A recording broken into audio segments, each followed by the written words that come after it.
want to see it now. Ethan Ralph just said this. Cog down and out. Josh Moon on an indefinite hiatus after raising $180K from Kiwi Farms. Worski and Fat Ass getting exposed to their Canadian home base. Jim getting blown out by Anon. Sick of his shit. Yeah, we pointed that out the other night. The kill stream surging. Big guest knocking shit out of the park. Sober Ralph occurs. Sober is, come on, let's be honest. Dude, it is a good time to be on this side of things. It's damn near vindication to see that the Sweetie Squad is broken and scattered around. A lot of people just reply to Metokur on Twitter now like, oh yeah, no, you're dying though, right? Kino Casino is fucking a Zionist fucking dying show. Cog is fucking making trans cooking videos. It's like they were always and anybody could have called it, as we've been calling it for years. And by the way, is Ralph a fucking mess? Absolutely. I'll say that shit to his face, and Ralph could call me a mess to my face.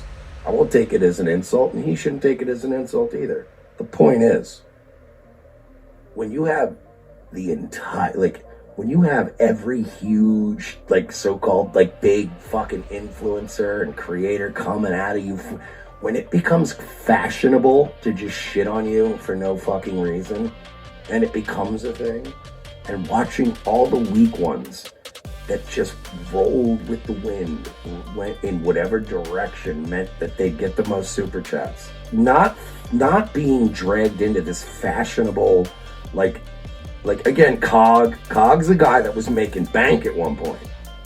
Kino Casino were guys that were making bank at one point. All these guys that cling on to whatever Kiwi Farms or these groups are this is the cool thing to go after. Pot Awful, another example. I'm just gonna do whatever I think the sector wants. People see you for the phony, false, no principle having that you are. It's nice to be on the right side of this. Really.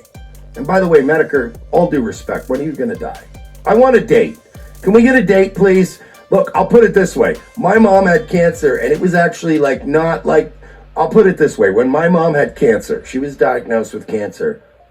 My mom lasted, I want to say, more or less 2 years. She went from going in for chemo and getting treatments and getting told, you're going to beat this fucking thing. And within 2 years, she was in the bye-bye in the forever box. Meanwhile, Metokur has this weird immunodeficiency mixed with cancer and this and that and all these organs and these systems that keep shutting down, and they're doing this and they're doing that. And yet here he is all these years later and he's still selling ads. Don't let the crowd start making you chase that fucking algorithm, because it's not worth it. And most of these people are lying. And most of these people end up at some point having to invent some sort of crisis to drag your money out of you. To drag your money out of you. It's kind of gross.